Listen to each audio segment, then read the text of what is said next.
অখণ্ডমণ্ডলকারং ব্যাপ্তং যেন চরাচরম তৎপদং দর্শিতং যেন তস্मै শ্রী গুরবে নমঃ। ঠাকুর ও মায়ের চরণে শতকোটি প্রণাম জানিয়ে আজকের পাঠ শুরু করব। শ্রী রামকৃষ্ণের দক্ষিণেশ্বরে ভক্ত সঙ্গে কলিকাতায় চৈতন্য লীলা দর্শন। আজ রবিবার 21শে সেপ্টেম্বর 1884, বাংলা 6ই আশ্বিন 1291। ঠাকুর শ্রী রামকৃষ্ণের ঘরে অনেকগুলি ভক্ত সমবেত হইয়াছেন। রাম, মহেন্দ্র, চুনিলাল, মাস্টার ইত্যাদি আরও অনেকে আছেন। চুনিলাল সবে শ্রী বৃন্দাবন হইতে ফিরিয়াছেন। সেখানে তিনি ও রাখাল বলরামের সঙ্গে গিয়াছিলেন। রাখাল ও বলরাম এখনো ফেরেন নাই। নিত্যগোপালও বৃন্দাবনে আছেন। ঠাকুর চুনিলালের সহিত বৃন্দাবনের কথা কইতেছেন।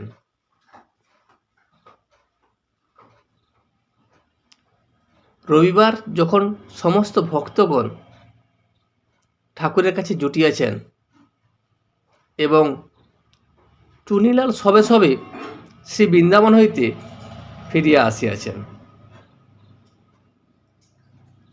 সে বৃন্দাবনের কথা ঠাকুর চুনিলালের কাছ থেকে শ্রবণ করিতেছেন। ঠাকুর চুনিলালকে জিজ্ঞাসা করলেন, রাখাল কেমন আছে? চুনি বলিলেন, আগে তিনি এখন ভালো আছেন। ঠাকুর আবার বলিলেন, নিত্যগোপাল আসবে না? চুনি বলিলেন, এখনো সেখানে আছেন, দেখে এসেছি। কবে আসবে আমি ঠিক জানি না। ঠাকুর বলিলেন, তোমার পরিবারের কার সঙ্গে আসছে? চুনিলালের পরিবারেরও বৃন্দাবনে গিয়েছিলেন। ঠাকুর তাদের কথা জিজ্ঞাসা করছেন যে তোমার পরিবারেরা যে আসছে তা কার সঙ্গে আসছে? চুনিলাল বললেন, বলরামবাবু বলেছেন ভালো উপযুক্ত লোকের সঙ্গে পাঠিয়ে দেব, নাম দেন নাই। তার দায়িত্ব বলরামবাবু নিয়েছেন। তিনি সেরকম ভালো লোক পেলে তার সঙ্গে তাদেরকে পাঠিয়ে দেবেন। ঠাকুর মহেন্দ্র মুখুজ্জের সঙ্গে নারায়ণের কথা কহিতে লাগলেন। নারায়ণ একটি ছোট্ট ভক্ত। সে স্কুলে পড়ে, 16-17 বছর বয়স। ঠাকুরের কাছে মাঝে মাঝে আসে। ঠাকুর তাকে বড় ভালোবাসেন। ঠাকুর বললেন, খুব সরল না? ঠাকুর নারায়ণের কথা জিজ্ঞাসা করলেন মহেন্দ্র মুখুজ্জিকে যে নারায়ণ খুব সরল বালক, তার মন খুব সাদা সরল। এই কথা বলতে বলতে ঠাকুর যেন আনন্দে পরিপূর্ণ হইলেন। জীবের মন যদি সরল হয়, তার ঈশ্বরে ভক্তি থাকে। সেই জন্য ঠাকুর তাহাকে বেশি ভালোবাসেন। এবং এই সরলতার কথা শুনে ঠাকুরের মন আনন্দে পরিপূর্ণ হইয়া উঠিল। তখন মহেন্দ্র বলিলেন, আগে হ্যাঁ, খুব সরল। ঠাকুর বললেন, তার মা সেদিন এসেছিল, অভিমানী দেখে ভয় হলো। ঠাকুর নারায়ণের কথা বলিলেন যে নারায়ণের মা সেখানে এসেছিল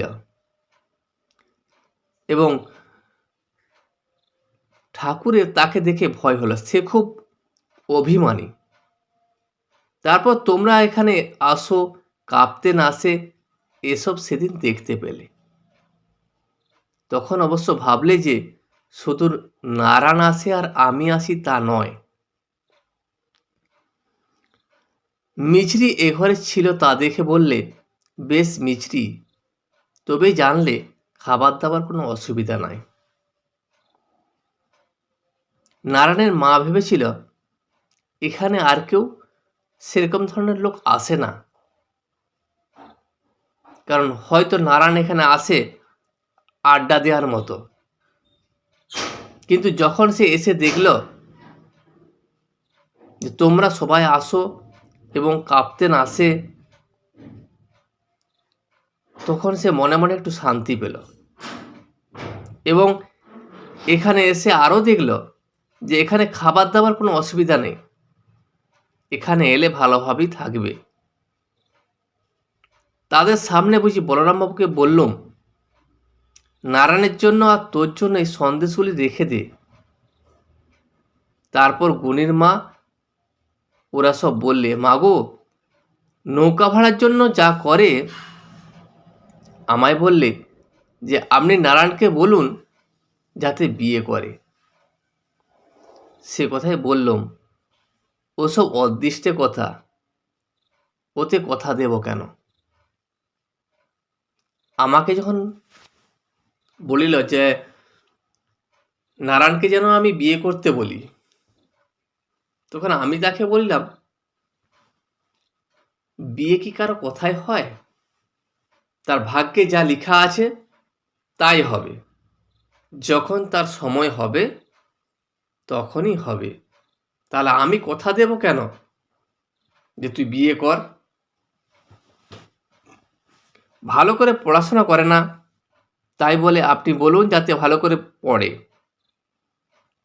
আমি বললাম, পড়িস রে। তখন আবার বলে, একটু ভালো করে বলুন। এই কথা শুনিয়া সকলে হাসিতে লাগিল। চুনিকে বলিলাম, হ্যাঁ গা, গোপাল আসে না কেন? চুনি বললেন, রক্ত আমাশা হয়েছে। ঠাকুর বললেন, ওষুধ টষুধ খাচ্ছে?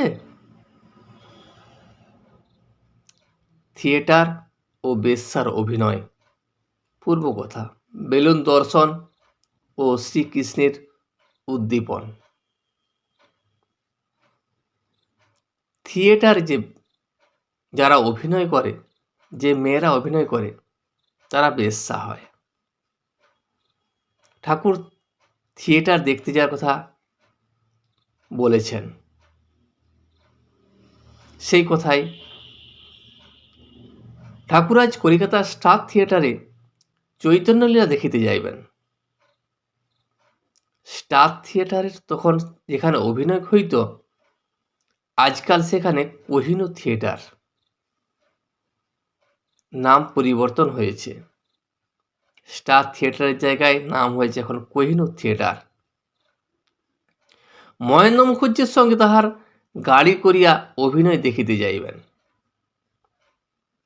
ঠাকুর এবং অন্যান্য ভক্তগণ আজ থিয়েটার দেখিতে যাবেন এবং থিয়েটারের পালা হবে চৈতন্য লীলা। সেখানে ঠাকুর যাবেন মহেন্দ্র মুখুজ্জের সঙ্গে গাড়ি করিয়া। কোনখানে বসিলে ভালো দেখা যায় সেই কথা হইতেছে। কেউ কেউ বললেন 1 টাকার সিটে বসলে বেশ দেখা যায়। রাম বললেন, কেন? উনি বক্সে বসবেন। রাম ঠাকুরের কথা বলিলেন যে উনি 1 টাকার সিটে বসতে যাবেন কেন? ঠাকুর তো বক্সে বসবেন। ঠাকুর হাসিতেছেন। কেউ কেউ বলিলেন, বেশ্যারা অভিনয় করে। চৈতন্যদেব, নিতাই এসব অভিনয় তারা করে। ঠাকুর তখন ভক্তদিকে বলিলেন, আমি তাদের মা আনন্দময়ী দেখব। আমি তো তাদের রূপ দেখব না। যখন তারা যে রূপে অভিনয় করবে আমি তাদেরকে সেই রূপে দেখব। যখন তিনি চৈতন্যদেব সাজবেন তখন আমি তাকে চৈতন্যদেব হিসেবে দেখব, যখন নিতাই সাজবে তখন নিতাই হিসাবে দেখব, এবং মায়ের রূপ হিসাবে তাদেরকে দেখব। তারা চৈতন্যদেব সেজেছে তাহলেই হলো। শোলার আতা দেখলে সত্যকার আতার উদ্দীপন হয়। একজন ভক্ত রাস্তায় যেতে যেতে দেখে কতগুলি বাবলা গাছ রয়েছে। দেখে ভক্তটি একবারে ভাবাবিষ্ট।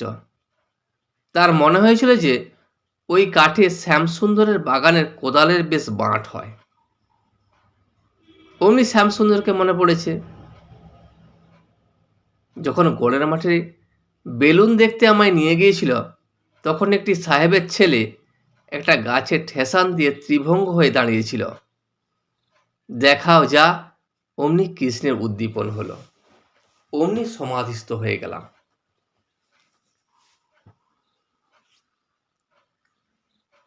যেমন ছোলার আতা দেখলে মনে হয় কি যে সত্যকার আতা কি ধরনের, বা সত্যকার আতাটা পেতে ইচ্ছা করে,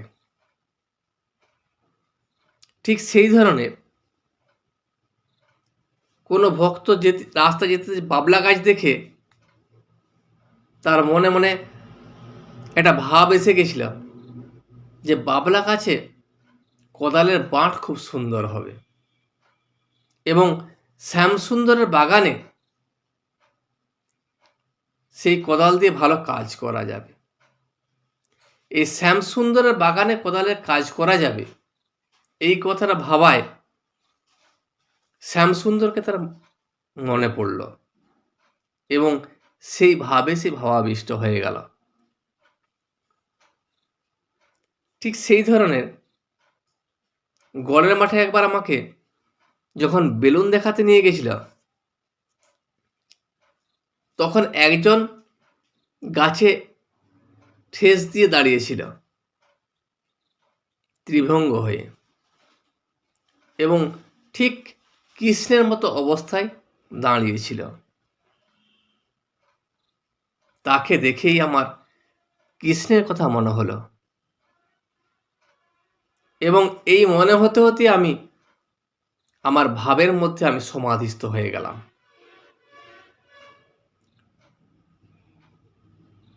চৈতন্যদেব মেড়গাদি যাচ্ছিলেন, শুনলেন গাঁয়ের মাটিতে খোল তৈয়ার হয়। যেই শোনা অমনি ভাবাবিষ্ট হয়ে গেলেন। শ্রীমতী মেঘকি ময়ূরের কণ্ঠ দেখলে আর স্থির থাকতে পারতেন না। শ্রীমতী যখন মেঘ দেখতেন বা ময়ূরের কণ্ঠ দেখতেন তখন তার কৃষ্ণের কথা মনে হতো। তিনি তখন আর নিজেকে স্থির রাখতে পারতেন না। তখন শ্রীকৃষ্ণের উদ্দীপন হয়ে বাহ্যশূন্য হয়ে যেতেন। ঠাকুর একটু চুপ করিয়া বসিয়া আছেন, কিয়ৎক্ষণ পরে আবার কথা কইতেছেন। শ্রীমতীর মহাভাব, গোপী প্রেমে কোনো কামনা নাই। ঠিক ভক্ত যে সে কোনো কামনা করে না, কেবল শুদ্ধা ভক্তি প্রার্থনা করে, কোনো শক্তি কি সিদ্ধায় কিছুই চায় না। যারা সত্যিকারের ভালোবাসে, যাদের ঈশ্বরের প্রতি ভক্তি ভালোবাসা থাকে, তাদের মধ্যে কোনো কামনা থাকবে না। তারা ঈশ্বরের কাছে চাইবে না যে আমাকে শক্তি দাও বা আমাকে সিদ্ধায় দাও, যাতে ম্যাজিকের মতো আমি অনেক কিছুই করতে পারি।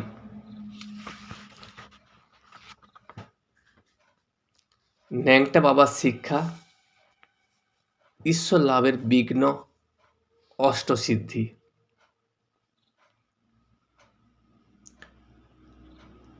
শ্রীরামকৃষ্ণ। সিদ্ধায় থাকা এক মহাগোল, ন্যাংটা আমায় শিখালে একজন সিদ্ধ সমুদ্রের ধারে বসে আছে। এমন সময়ে একটা ঝড় এলো। ঝড়ে তার কষ্ট হলো বলে সে বললে ঝড় থেমে যাক। তার বাক্য মিথ্যা হবার নয়। একখানা জাহাজ পাল ভরে যাচ্ছিল, ঝড় হঠাৎ থামাও আর জাহাজ টুপ করে ডুবে গেল। এক জাহাজ লোক সেই সঙ্গে ডুবে গেল। এখন এতগুলি লোকজাত যে পাপ হলো, সব ওর হলো। সেই পাপের সিদ্ধায়ও গেল আর নরকও হলো। যারা সিদ্ধায় হয় তাদের কথা মিথ্যা হবার নয়। সেই সিদ্ধায় হওয়া খুব কঠিন ব্যাপার। সে কথা আমাকে ন্যাংটা বাবা বলেছিল যে একজন সিদ্ধায় যে সমস্ত কিছু করতে পারে, সমুদ্রের ধারে বসে বসে বসে সে সাধনা করার সময় যখন ঝড় এলো, সে হঠাৎ বললে ঝড় থেমে যাও। সে ঝড় থেমে যাও বলার সঙ্গে সঙ্গে ঝড় থেমে গেল এবং সেখানে একটি জাহাজ যাচ্ছিল, লোক ভর্তি জাহাজ। সেই জাহাজটি ঝড় থামার সঙ্গে সঙ্গে ডুবে গেল এবং এতগুলি যে লোক যে মারা গেল, তাদের সিদ্ধায়ের পাপ হলো এবং তার সিদ্ধায়ও সে চলে গেল আর নরক হলো। সেই জন্য সিদ্ধায় হওয়া ভালো নয়। একটি সাধুর খুব সিদ্ধায় হয়েছিল আর সেই জন্য অহংকার হয়েছিল, কিন্তু সাধুটি লোক ভালো ছিল আর তপস্যাও ছিল। ভগবান ছদ্মবেশে সাধুর বেশ ধরে একদিন তার কাছে এলেন। এসে বললেন, মহারাজ, শুনেছি আপনার খুব সিদ্ধাই হয়েছে। সাধু খাতির করে তাকে বসালেন। এমন সময় একটা হাতি সেখান দিয়ে যাচ্ছে। তখন নূতন সাধুটি বললেন, আচ্ছা মহারাজ, আপনি মনে করলে এই হাতিটাকে মেরে ফেলতে পারেন? সাধু বললেন, এসা হনে সকতা? আপনি মনে করলে এই হাতিটাকে মেরে ফেলতে পারেন? এই বলে ধুলো পড়ে হাতিটার গায়ে দেয়াতে সে ছটপট করে মরে গেল। তখন যে সাধুটি এসেছে সে বললে, আপনার কি শক্তি, হাতিটাকে মেরে ফেললেন। সে হাসতে লাগলো। তখন ও সাধুটি বলে, আচ্ছা, হাতিটাকে আবার বাঁচাতে পারেন? সে বলে, ও ভি হলে সকতা হ্যায়। এই বলে আবার চাই ধুলা পড়া দিলে অমনি হাতিটা ধড়মড় করে উঠে পড়ল। তখন এই সাধুটি বললে, আপনার কি শক্তি, কিন্তু একটা কথা জিজ্ঞাসা করি, এই যে হাতি মারলেন আর হাতি বাঁচালেন, আপনার কি হলো? নিজের কি কিছু উন্নতি হলো? এতে কি আপনি ভগবান পেলেন? এই বলিয়া সাধুটি অন্তর্ধান হলেন। সেই অহংকারী সিদ্ধায় সাধুটিকে শিক্ষা দেওয়ার জন্য যখন ভগবান ছদ্মবেশ ধরে সাধুর বেশ ধরে এসেছিলেন তাকে শিক্ষা দিতে, তখন সিদ্ধাই ভেবেছিলেন তার মধ্যে যে অহংকার আছে, যে আমি কত বড়, আমি হাতিটাকে মারতেও পারি, বাঁচাতেও পারি। তখন ভগবান তাকে শিক্ষা দিলেন, তুমি যে এই হাতিটাকে মারলে বা বাঁচালে তাতে তোমার কি লাভ হলো? তুমি শুধু মনে মনে শান্তি পেলে যে হ্যাঁ, আমি এত বড় ক্ষমতার অধিকারী, আমার এত বড় ক্ষমতা আছে, কিন্তু তাতে কি তুমি ঈশ্বরকে পেলে, ঈশ্বরের দর্শন পেলে? তাতে তোমার নিজের উন্নতি কিছু হলো না। ধর্মের সূক্ষ্ম গতি একটু কামনা থাকলে ভগবানকে পাওয়া যায় না। ছুঁচের ভিতর সুতো যাওয়া একটু রু থাকলে হয় না। কৃষ্ণ অর্জুনকে বলেছিলেন, ভাই, আমাকে যদি লাভ করতে চাও তাহলে অষ্টসিদ্ধির একটা সিদ্ধি থাকলে হবে না। তোমার মধ্যে কোনো সিদ্ধি থাকা যাবে না, তবেই আমাকে লাভ করতে পারবে। কি জানো, সিদ্ধায় থাকলে অহংকার হয়, ঈশ্বরকে ভুলে যায়। সে নিজেকে বড় বড় বলে মনে করে। একজন বাবু এসেছিল, টেরা, বলে, আপনি পরমহংস? তা বেশ, একটু সস্তায়ন করতে হবে। কি হীন বুদ্ধি! পরমহংস আবার সস্তায়ন করতে হবে? সস্তায়ন করলে ভালো করা সিদ্ধায়ের কাজ। অহংকারে ঈশ্বর লাভ হয় না। অহংকার কিরূপ জানো? যেন উঁচু ঢিপি, বৃষ্টির জল জমে না, গড়িয়ে যায়। নিচু জমিতে জল জমে আর অঙ্কুর হয়, তারপর গাছ হয়, তারপর ফল হয়। Love to all. ভালোবাসায় অহংকার চাই, তবে ঈশ্বর লাভ হয়। হাজরাকে তাই বলি, আমি বুঝেছি আর সব বোকা। এ বুদ্ধি করো না। যদি নিজের মধ্যে অহংকার থাকে, আমি সব জানি, আমি সব বুঝে গেছি, এই জিনিসটি কখনো করো না। সকলকে ভালোবাসতে হয়, কেউ পর নয়। সর্বভূতেই সেই হরি আছেন, তিনি ছাড়া কিছুই নাই। প্রহ্লাদকে ঠাকুর বললেন, তুমি বর নাও। প্রহ্লাদ বললেন, আপনার দর্শন পেয়েছি, আমার আর কিছু দরকার নাই। ঠাকুর ছাড়লেন না, বললেন, বর তোমায় নিতেই হবে। তখন প্রহ্লাদ বললেন, যদি বর দেবে তবে এই বর দাও, আমায় যারা কষ্ট দিয়েছে তাদের অপরাধ না হয়। এর মানে এই যে হরি এক রূপে আমাকে কষ্ট দিলেন, সেই লোকদের কষ্ট দিলে হরির কষ্ট হয়। তাই আমি চাই না হরি কষ্ট পাক। আজ এই পর্যন্তই। ভিডিওটি শেষ পর্যন্ত দেখার জন্য আপনাকে অসংখ্য ধন্যবাদ। ভিডিওটি যদি আপনার ভালো লেগে থাকে তাহলে একটা লাইক, কমেন্ট এবং বন্ধুর সাথে শেয়ার করে দেবেন।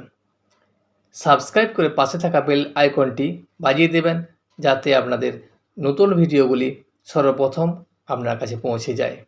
জয় শ্রী রামকৃষ্ণ, জয় শ্রী রামকৃষ্ণ, জয় শ্রী রামকৃষ্ণ।